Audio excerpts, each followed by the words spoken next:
Welcome to Gyrus education. Oscillation चॅप्टरमध्ये आपण आत्तापर्यंत ऑसिलेटरी मोशन डिस्क्राईब करणारे पॅरामीटर्स बघितले, म्हणजे लिनियर सिंपल हार्मोनिक मोशन दाखवणारे पॅरामीटर्स, डिस्प्लेसमेंट, व्हेलॉसिटी, ॲक्सलरेशन, आणि त्या व्यतिरिक्त आपण बघितलं त्याचे amplitude, period and frequency. Now in this lecture we are going to study the projection of uniform circular motion is nothing but the simple harmonic motion when it is taken on any diameter. ठीक आहे. So मी छोटेसे example घेऊन ते समजून सांगतो. Suppose आपल्याकडे एक rod आहे. ठीक आहे. तो रॉड एका पॉइंटला आपण अटॅच केला, ओ पॉइंटला, and it is allowed to rotate in anti clockwise direction. ठीक आहे.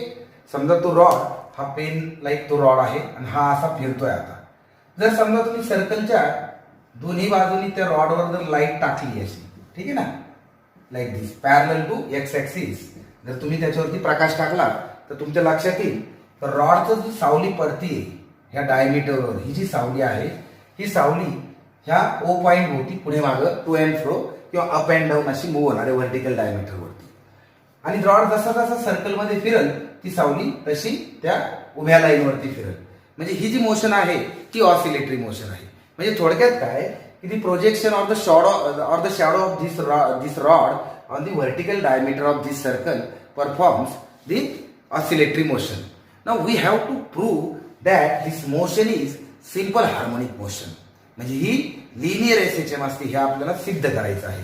मग आपण टू अँड फ्रो आहे हे आपल्याला ऑब्झर्वेशनने दिसतं, पण लिनियर एसएचएम आहे हे सिद्ध करण्यासाठी आपल्याला त्याचं मॅथमॅटिकल अनालिसिस करावं लागेल, त्याचे इक्वेशन्स तयार करावे लागतील. With equation we can confirmly say yes this is SHM or not, right. मग आता बोर्ड सुद्धा इथे तुम्हाला प्रश्न विचारतो. तो प्रश्न असा असतो पहा मित्रांनो, बोर्ड विचारतं की show that the projection of uniform circular motion that is the projection of UCM on any diameter is SHM that is simple harmonic motion. ठीक आहे. मग आपल्याला हे प्रूव्ह करण्यासाठी आपल्याला एक पार्टिकल कन्सिडर करावा लागतो की जो एका सर्कलवर युनिफॉर्म सर्क्युलर मोशन करतोय, त्याची व्हेलॉसिटी अज्युम करावी लागते, त्याचं डिस्प्लेसमेंट अज्युम करावं लागतं, त्यानंतर त्याची अँग्युलर व्हेलॉसिटी वगैरे हे टर्म्स अज्युम करून आपण ते सिद्ध करू शकतो. So let us do that. ठीक आहे. So our target is to prove that projection of UCM on any diameter is simple harmonic motion. इकडे लक्ष द्या. आता मी 3 केसेस मी इथे दाखवणार आहे. I am going to consider the uniform circular motion of a point, and I am going to show that the projection of displacement contain harmonic function, projection of velocity contain harmonic function, and projection of acceleration also contain harmonic function. With these 3 points we can confirmly say that the projection of UCM is SHM. ठीक है. So let us consider first the projection of displacement. Projection of displacement. ठीक है. So मित्रांनो, let us consider a point P. ठीक है. This is center of circle. Let us consider the point P which is at P0 initially. Let phi be the angle made by its radius vector with the x-axis. आता suppose in time t तो point P या P0 पासून P पोझिशनला आलेला आहे in time t. आता त्यावेळेस जर समजा त्याची अँग्युलर व्हेलॉसिटी आपण ओमेगा घेतली तर in time T angle term किती येणार आहे, साहजिक आहे, velocity into that time that is omega T. तो हा अँगल झाला ओमेगा टी. म्हणजे त्याचा रेफरन्स अँगल जर बघितला आपण from this X O P तर तो काय येईल, theta is equal to omega t plus phi. ठीक आहे. म्हणजे when the point is at P, when the point is at P after time t, it makes an angle of omega t plus phi with the x-axis. Okay, this is the current situation. Now let us draw the perpendicular from P on this diameter. Let us say FH. आपण काय केला, हा FH diameter घेतला. हा काय आहे, diameter of circle. आता PM, this is the perpendicular drawn from the point P on the diameter. मग M काय होईल इथं, M is projection of P on FH, and we have to show the motion of M is linear simple harmonic motion, right? मग आता M इथे आहे. so displacement of M from point O is y. Y is equal to displacement of M from position O, point O. ठीक आहे. In position ओ पासून आता हा angle जर थिटा आहे मित्रांनो इथे, आता इथे लक्ष द्या फिगरकडे, हा एमपी, हा ओपी आणि हा ओएक्स. आता ह्या दोन लाईन एकमेकांना पॅरलल एमपी आणि ओएक्स. मग हा जर अँगल थिटा आहे तर मग हा अँगल सुद्धा काय होणार आहे, थिटा होणार आहे. So from geometry of figure y is equal to काय येणार आहे तुमचा, रेडियस जर सर्कलची आर घेतली तर r sine theta, that is y is equal to r sine omega t plus phi. हे झालं तुमचं पहिलं equation. And this is nothing but the displacement of that projection, right, displacement of projection. मग from this what we can say that the displacement of projection which is moving to and fro on the diameter is contained a simple harmonic function that is sine, hence it is linear SHM. पण मग फक्त डिस्प्लेसमेंटच्या जेव्हा आपण linear SHM म्हणणार नाही, आपल्याकडे अजून दोन पॅरामीटर आहेत, त्याला हे लागू पडतं का बघावं लागेल. सो डिस्प्लेसमेंटला लागू पडले, ठीक आहे.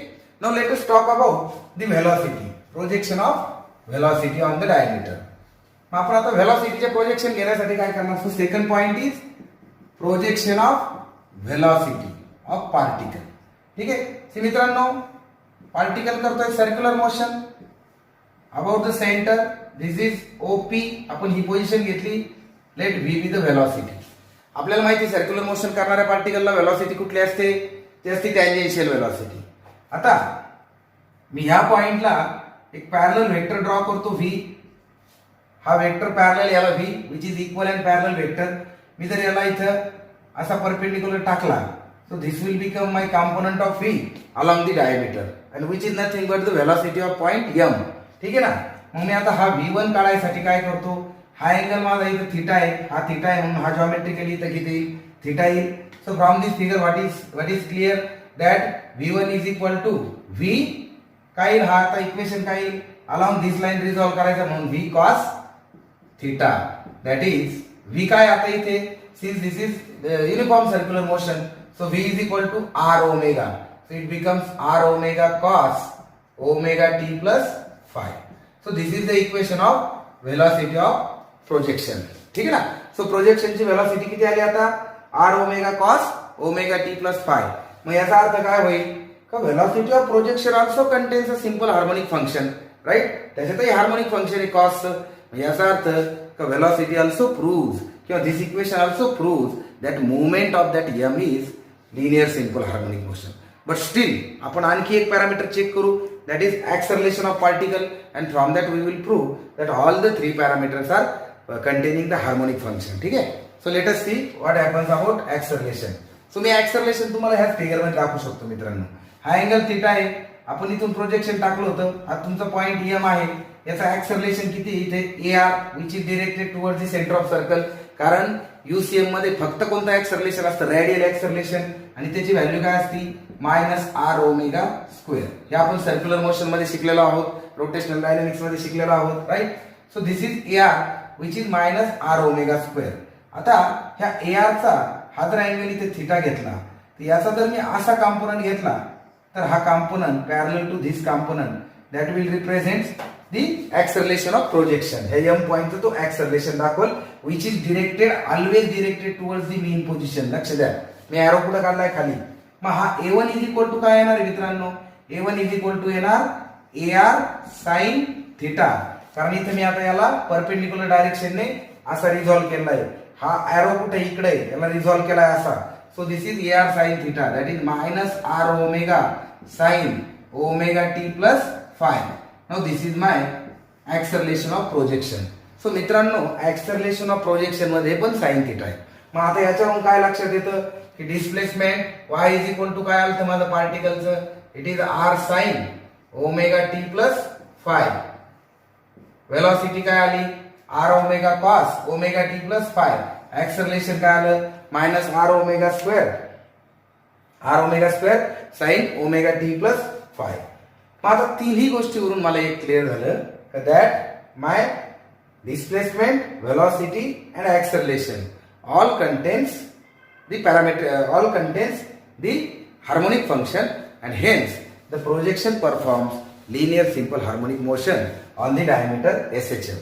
म्हणजेच आपण काय म्हणू शकतो की projection of UCM on any diameter is simple harmonic motion. So बोर्डाचा प्रश्न लिहिताना तुमचं फॉर्मेशन ह्या प्रकारे पाहिजे. You have to consider the particle and describe the motion first along with the motion parameter, आणि मग 1, 2, 3 मुद्दे तुम्हाला असे एक्सप्लेन करावं लागतील, इक्वेशन ऑब्टेन करावं लागतील आणि फायनली कन्क्लुजन लिहावं लागेल. सो चांगलं स्टँडर्ड आन्सर तयार करा, 3 मार्काचा प्रश्न शुअर होऊन जाईल. एमसीक्यू पॉईंट ऑफ व्ह्यूने हे इक्वेशन कसे आले लक्षात ठेवा मित्रांनो. हे इक्वेशन कॅल्क्युलस मेथडने गेलं तर याचा डेरिव्हेटिव्ह जर घेतला dy/dt तर तुम्हाला v भेटतोय. त्यानंतर याचा डेरिव्हेटिव्ह घेतला आपण dv/dt तर तुम्हाला ऍक्सलरेशन भेटून जाईल. ठीक आहे. So this is how you can prove आणि you can understand the concept. So पुढचे कन्सेप्ट समजून घेण्यासाठी, चॅप्टरचा पुढचा टॉपिक समजून घेण्यासाठी चॅनल सबस्क्राईब करा, नोटिफिकेशन बटन पोस्ट करा, सो दॅट तुम्हाला पुढचे लेक्चर अपडेट झाल्यावर नोटिफिकेशन येईल. Thank you very much.